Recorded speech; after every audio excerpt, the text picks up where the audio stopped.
to the Alex Salmond Show. The House of Commons is in recess again, and the MPs have decanted for their conferences. First up this week was the Liberal Democrats, who by just about every law of politics should now be flourishing.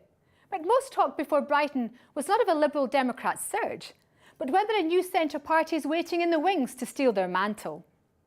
A recent BMG research poll shows that a majority would now consider voting for a new centre-ground political movement, and this majority has leapt in the last 4 months.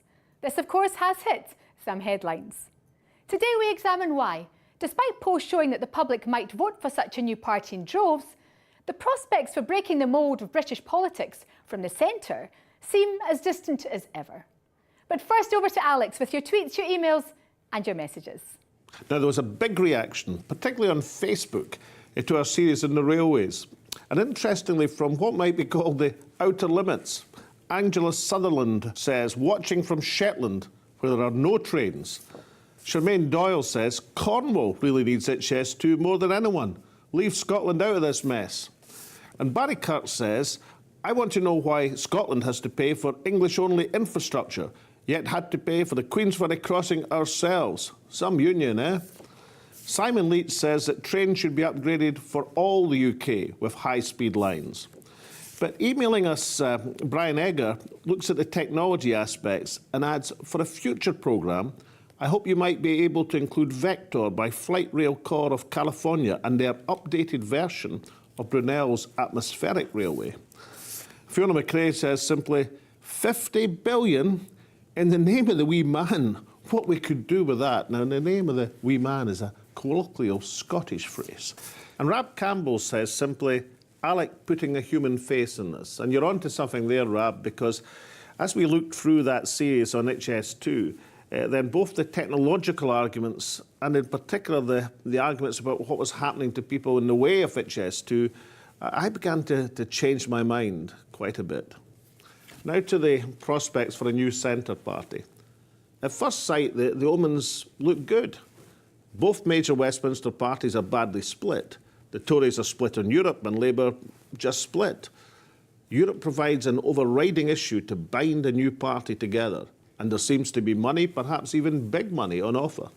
Above all, there is some evidence of a public appetite for something completely different. So why aren't the new party tanks already parked on the Tory and Labour lawns? To get an answer, we look back to when all of this happened before, the launch of the Social Democratic Party, SDP, in 1981. If we understand why that enterprise finally failed in the 1980s, then we might have part of the answer to why it's still to take off in 2018. And now over to Tasmina. Thank you, Alex. Well, we've been out and about asking people for their views on the idea of a new centre party and a people's vote. I think there's room for a lot of parties, to be honest, so yes. But I don't really, for me, most of the people that I know, they're not represented by any of the parties. Most of us just have our own opinions about different issues, and ideologies tend to lock people in. So yes, because I would like to see more issue-based parties and people that just have an opinion on one thing, and then you can get around that rather than a whole ideology that tries to put everyone in boxes and with labels and this sort of stuff. The SDP failed. It doesn't mean that there's not room for someone to do it better than they did. It was made clear that the first vote, as I understand, was going to be the vote, and you can't keep going back to the same thing time and time again. If you don't accept the first vote, then people don't have to accept the second vote. Then you have a third. There's no end to it. Because we've decided once, and that's enough. Once you had a referendum and it was more to leave than to stay, no, we don't need to. Now that people understand what Brexit's actually going to cost the UK financially and commercially, I've always felt that the European market will collapse and that it's better to be in it, working your way out of it, than leaving and letting someone else mop up the rubbish. There's certainly room. Whether there's the appetite, I'm not sure. We tried it a few years back and that didn't seem to work.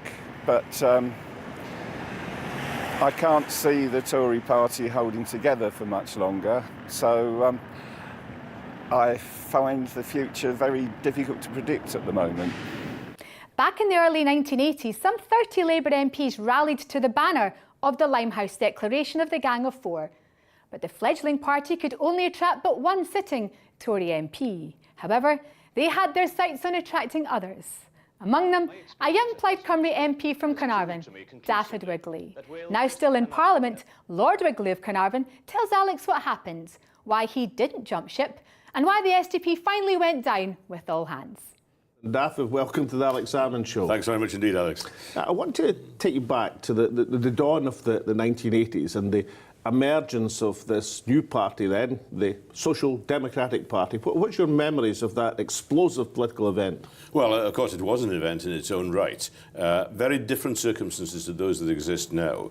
You had Roy Jenkins and Shirley Williams re-emerging into politics. Both Shirley had lost her seat in 1979, and of course Roy Jenkins was outside politics. There was a gap in the middle. The centre ground was available. Thatcher was leading from the right, and she, of course, was a very strong leader. So there was no question of the Conservative Party breaking up. The Labour Party, being led by Michael Foot, who was a lovely person, but was regarded as being well to the left, although not quite as far left as Jeremy Corbyn, possibly. But nonetheless, there were unhappy people, particularly in the Labour Party, who were looking for a new home. Many of them, of course, under threat, a similar background to what's happening today, under threat of being deselected in their own constituencies. And that's where much of the support came from. So you had an unpopular Conservative government, but a fragmented opposition not taking advantage of the government's unpopularity. So that's similar to today. Now, you were a young member of Parliament in these days. Did the new SDP make approaches to recruit you to the ranks? Well, I did on one occasion. I think it was known before I became leader of the party that I was a little unhappy with some of the directions that my own party was going in, but I had never, in my wildest imagination, thought of joining them, but I was approached by David Owen. So you rejected his overtures then? Well, it was a very tentative overture, but I made one point to him. I said that I asked him whether the people who were standing down, leaving the Labour Party and joining him, would stand down and fight by elections in their own constituencies. And when he indicated no, I thought the game was over, because that is critical. You've got to have the confidence that you have the support of your own constituents. Had they done that and had a mini general election, perhaps 20 or 30 of them doing the same thing the same day, and had they won a good number of those seats, then that could have been very interesting indeed. So the SDP enjoyed initially an alliance with the Liberals, fairly spectacular opinion poll ratings, but then disappointed when it came to the actual general election, winning lots of votes, but very few seats. Yes, well, that's, of course, the reality of the electoral system that we have. You've got to break through in a big way. And what we've succeeded doing in Wales, Plaid Cymru, and what the SNP, before you swept the whole of Scotland, you had strengths in certain areas in depth, in the northeast in your case, in the northwest and the southwest in our case. And you can build up a credibility on a regional basis enough to get over that threshold of the electoral system that we've got. Very difficult as things are now. But of course, we have now the backdrop of a different issue as well. I mean, to a large extent, Europe was the issue in the 1980s, but it's so in a different way now, with the reality that there's been a vote to leave the European Union, and this does cut across parties. So are you saying that that would give a flag behind which or around which a new centre party could rally, the European issue, because neither the Conservatives nor the Labour Party are particularly convincing or united on it? What is clear at the moment is a lack of credible leadership for that to happen. I'm not convinced that in the long term that is enough of a basis, because you're going to have the left-right division and all the rest. The talk at Westminster before the summer break was the possibility of having some all-party government for a limited period of time of 2 years. But once again, there was nobody who was being named as the obvious leader of that sort of a movement. And therefore, because there isn't a strength of that sort, I suspect it's not going to happen. But let's just say, for example, let's say Boris Johnson runs for the Tory leadership some point after the upcoming Tory conference. Let's say that these Labour MPs, frightened of deselection in their own constituents, decide to jump ship. Wouldn't that be the exact circumstances? Because many Conservatives, a number at least, have said they wouldn't tolerate a Johnson leadership of their party. Labour MPs may have nowhere to go. Isn't that the exact circumstances that a centre party could grab the initiative? And the danger is, and the likelihood is, it'll be exactly the same fate. That they could jump ship, they could have a coherent bloc in the centre for a limited period of time, but when it comes to a general election, they don't have the base on which to build. And people, having seen that happening once, would probably foresee that happening again, and that would undermine their credibility. Now, then, I personally believe that there is room for an agreement across party boundaries in the context of the outcome of the European negotiations. But there needs also to be coherent leadership for that. And unfortunately, there's no sign of that happening from people leaving either of the two large parties. Finally, Daff, you've led a minority party highly successfully, but you have a fairly, well, selective in the sense there's only a few of us have been in that position, insight into the challenges of leading a minority party or a new party. I mean, tell us a bit about what it's like in comparison with, say, leading one of the big guns from Labour and Tory. Well, of course, having not led one of the large parties, it's difficult to make the exact comparison. But I would be pretty envious of the resources that the larger parties would have. At the same time, you have a greater coherence in a small party. And if you have a focus on a particular objective, as the SNP had in Scotland in terms of securing independence, in terms of becoming a governing party in your own parliament, then that does give you a focus on which you can build, which the SNP has done successfully in Scotland, thanks very much to you, Alex, and which Plaid Cymru has done to a slightly lesser extent, but going in the same direction in Wales. Even in parliamentary terms, I mean, it always struck me that those who had been great figures of state, like Roy Jenkins, were somehow surprised when they found that in a third-party bench they were subjected to the hurly-burly that some of us were very used to. Well, when they were squeezed, Roy Jenkins squeezed between the SNP and Plaid behind him and Dennis Skinner in front of him, it was quite a challenge. It's like the Valley of Death for the 500. Well, of course, and in the House of Commons you have the microphones that pick up voices, and all the asides are being made by SNP and Plaid or by Dennis Skinner and his colleagues were going to the same microphone, and that really undermined Roy Jenkins. They say that it lost him his confidence, and it's easy to be a king overseas, as he certainly was in Brussels and came back. But it's very much more difficult to re-earn the grassroots, which he had to do, and perhaps didn't do all that successfully. So, a centre party emerging in the next year, yes or no? No, in terms of a long-term party. Yes, possibly in terms of a coalition for a purpose in the European agenda within Parliament. Daffy Wigley, thank you so much. Thank you. Now, after the break, we'll ask a journalist on the pro-European right if there's any purchase in that spectrum of politics for a new centre party. Welcome back. Back in the 1980s, the SDP failed to carry many Tory MPs into their ranks. Would they get on any better today? Alex asked columnist and former Tory candidate Michael Fry.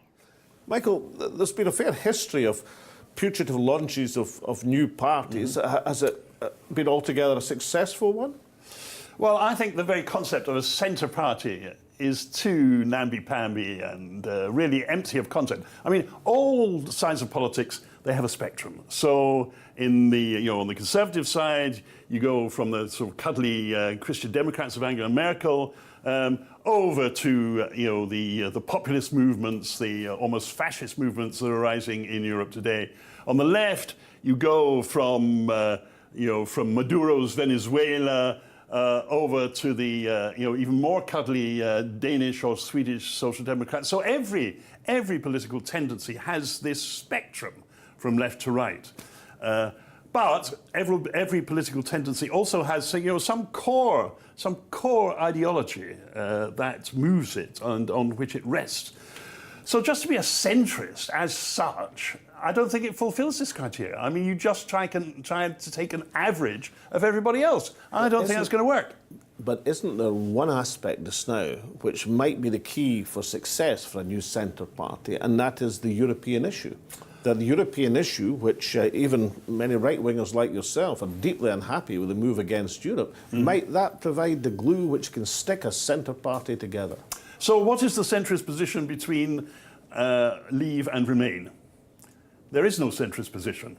You can't be half in and half out. Well, Theresa May wants to be half in and half out, but the Europeans won't have it. So, as I say, I think centrism as such remains so devoid of content that it's not going to work. It's not going to take off as a political philosophy. But if a new party was launched this autumn, early next year, with substantial financial backing, defections from both the Labour Party and the Conservatives, with a firmly pro-European platform encompassing the Liberal Democrats, wouldn't that stand a prospect of success? Well, thank you, Alex, for that excellent description of the Social Democratic Party, which was launched in 1981. And where did that go? It went straight downhill. And I don't think... Not straight downhill. It went to 50% in the opinion polls before it went downhill. Well, OK, but where is it now? It no longer exists. If you're going to have a centrist party, I mean, you want it at least to have a life of, say, half a century in order to make some impact on British politics. And I don't think that this centrism that's going around at the moment is capable, is strong enough, is firm enough in its beliefs to create such a prospect. So what you're saying is, as a convinced right-winger, even though a pro-European one, you're not going to be attracted into the ranks of a new centre party? I like parties which are full of men and women, of guts and spirit and conviction. And I don't think this new centrism fulfills those criteria. Michael Fry, thank you very much. Thank you, Alex. One essential ingredient for a centre party would be the full cooperation of the existing party of the centre, which itself emerged from the days of the alliance between the old Liberal Party and the SDP, the Liberal Democrats. But party leader Vince Cable started his conference by ruling out a new party. Alex asked former Liberal Democrat presidential candidate Lembit Opik why the Liberals are once bitten but twice shy. Lembit Opik, you have particular views on the potential for the emergence of a centre party. I mean, surely all of the auguries are correct. All of the circumstances which would make that likely are actually happening before our eyes. There are two driving forces: a disenchanted Conservative, mainly Remain group in the left of the Conservatives, and a very disenchanted right in the Labour Party as well. Now, somewhere in the middle we've got the Lib Dems as well, but the real driving force, I would say, is those individuals who feel that the Conservatives and Labour simply aren't for them. We've seen this before. That was how the SDP emerged a long time ago. And then, really, the Lib Dems were a product of a merger in themselves. Would it require a catalyst, something like a successful Boris Johnson assault on the Tory leadership this autumn? Does it require something like that to take people over the line? Yeah, it's like nuclear physics. It needs an energy source to make the change. Now, Boris Johnson could be that energy source, because if he gets elected to the Conservative Party, there's a whole bunch of Conservatives, no doubt dozens of them, who will say this party is not for me. At the same time, you've got a disillusioned Labour Party, which might then decide that the breakaway Conservatives are close enough to their right-wing views in Labour to form some kind of a nucleus. So yes, you're right, there needs to be a catalyst, and that could work for both parties at once. Now, of course, this all happened before. If we go right back to the early 1980s, that parliamentary nucleus was formed. Some 30 MPs from the Labour Party, one from the Conservative Party, but added to a dozen or so Liberals at that time, gave a substantial parliamentary wedge back in 1980-81. Is that the sort of thing that could happen again? It could. There have to be two driving factors then. Number one, massive disillusionment amongst the public with the old two major parties, Labour and Conservative. We are sort of in two-party politics at the moment. And secondly, it has to be driven by very forceful characters. That's what we had with the SDP. And of course, at that time, back in 1980, we had 4 former cabinet ministers who were leading the charge. That was Roy Jenkins, David Owens, Shelley Williams and Bill Rogers, all well-kent public figures.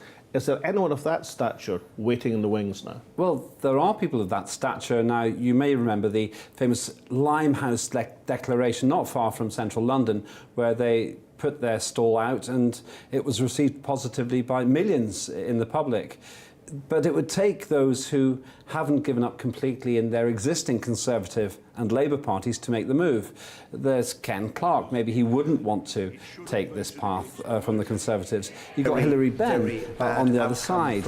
But those individuals might be waiting for a change within the established party. It's a long, lonely walk into a new party when you've already got hundreds of years in the case of the Conservatives and over a century in the case of Labour to walk away from. And of course there was another key ingredient back in the 1980s. In David Steele, the Liberal Party had a leader who was waiting for that opportunity. He carried his party with him. Would that happen again? David Steele was clearly a third alternative. I was in my teens and I remember thinking this is an impressive leader, but the public liked him without voting for him. David Steele was popular with the public but didn't command enough votes to make any real difference to the party's fortunes. In this year, in the current day, there are two factors. One, the Lib Dems are languishing at single figures or sometimes 10% in the polls, so they're very small players in the public perception. And secondly, there's a big scar internally from the coalition between the Lib Dems and the Conservatives. Now, that wasn't a merger, but it served as a merger and threw the Lib Dems from 57 seats down to 8 in the 2015 election. The activist base hasn't forgotten that. But surely a formation of a new party in cooperation with the existing centre party, the Liberal Democrats, is not the same thing as going into a coalition with the Tories. I mean, surely Liberal activists, grassroots members are able to distinguish between a parliamentary governmental coalition and the emergence of a new political force. You're right, a Conservative Lib Dem alliance which becomes a party isn't the same as a coalition. It's worse, because at this point, not only are you in a marriage of convenience, you're a marriage for the long term. And if, for example, the numbers dictate that 20 or 30 Conservatives join just 12 Lib Dems, and who knows how many from Labour, the Lib Dem activist base will say this is the end of us, not least because for many Lib Dems, by the end of the coalition, it was anathema, and the party says we don't want to go anywhere near the Conservatives. If it was just Labour, as it was in the early 1980s, that's more tolerable. The party is traditionally more left-wing. There's moved a little bit to the right because of Nick Clegg, but that right-wing agenda, which is bound to come in with even left-leaning Conservatives, is going to cause a massive rift and potentially a split in the party itself. Surely, from a Liberal activist point of view at the present moment, with the party not moving in the opinion polls much, I mean, a few local by-election successes, but no sign of a breakthrough any time coming soon, the attractions of a major impetus for forming an alliance with an emergent centre party with all the gloss and bubble that would give the public would have certain attractions, wouldn't it? Wouldn't a strong leader be able to carry the party with him? Who could do that? Vince Cable comes from the Labour side and wouldn't have much gravitas with a Conservative-based agenda. He'd have to go to the right. And secondly, there are two options here. The Lib Dems can wait, and it can be a long wait. It's been decades at times to be a Liberal. It's a function more of hope than expectation. But waiting is different to giving up. If you join a Conservative element, which is bigger, and it probably would be bigger than the Lib Dems, you're more or less saying, we're going to go to the right. Whatever the Labour Party says, we're going to go to the right. The only thing the Lib Dems are likely to have in common with both the Conservatives and the Labour breakaway groups is a Remain agenda when it comes to the European Union, and that's not enough glue. Well, but isn't that the issue? I mean, even more so than the early 1980s, where there was disillusionment with the two major parties, defections from the Labour Party in particular, a bit disgruntled with Margaret Thatcher on the Tory side, certainly among the voters at that time. But now there is this overriding issue as well, the European issue. Wouldn't that be the glue which would stick this new centre party together? Maybe for a while, but when Brexit is over and it rains, that dissolves the glue. What happens in 10 years' time, 20 years' time? The Lib Dems have sold their soul into this pro-Remain coalition, or if you want to call it a party, it will be a loose coalition, but it's really a rainbow party. And then you get the left and the right arguing, and the Lib Dems somewhere trying to be the third point in a triangle. It's down to the numbers. The Lib Dems could absorb a couple of Conservatives, a couple of Labour, but then they'd want to carry on being called the Lib Dems. If the name changes, the Lib Dems go, and a couple of 100 years of tradition just get washed away. The activist base probably wouldn't like that. We'll pick the Oracle. Let me have your forecast. Is there going to be the emergence of a centre party this autumn? Yes or no? No, not this autumn, but next year there will be breakaways when Brexit goes through. Fascinating stuff, Lambert. Thank you so much. Pleasure. Thank you. And so, as we have seen, the prospect of a new centre party has been greeted with cross-party raspberries. Last week, even ex-Prime Minister Tony Blair ruled one out. Now, that in itself may not be damning, but it does provide a further indication there's none of the buzz and expectation which greeted the launch of the SDP way back in 1981. And yet so many of the ingredients for change are still there. There is reportedly big finance for such an enterprise. 2 Labour MPs have already resigned the whip, even with no ship to jump onto. Many more might follow. A successful Tory leadership bid by Boris Johnson might send up to a dozen Tories into the arms of a new party.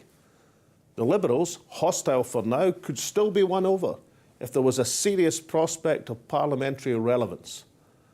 In this social media age, a real political force can break any electoral mould. In 2011, the SNP in Scotland won an absolute majority of seats in a PR parliament, and in 2015 swept the other parties aside under first past the post. In 2016, Donald Trump defied the odds to seize the presidency through an electoral college, and Emmanuel Macron followed suit under the French runoff voting last year, leading a new party of the centre. If such a variety of political revolutions under a variety of systems can sweep the boards in France, America and Scotland, then why not in England? And polling indicates the potential, at least, for mass support for a new party born out of mass disillusionment with the current offerings. Europe could be the defining cause to galvanise opinion, an issue fundamental enough to cleave political parties apart and leave a sufficient gap for a new party to flourish. As of now, that energy is being devoted to the call for a people's vote, cross-party cooperation to sort out the Brexit bourach. However, it may be that only an election, and therefore only a new party, can truly break the Europe logjam. But one factor is less propitious than 1981. Back then, there was an obvious leader in Roy Jenkins, former Home Secretary, former Chancellor, former European Commissioner, even if David Owen did not eventually find it quite so obvious. There is no such figure today, within or out with politics, and without that leadership, this opportunity for a revolt from the centre is likely to slip elusively by. In these circumstances, as Yeats reminded us, things fall apart and the centre cannot hold.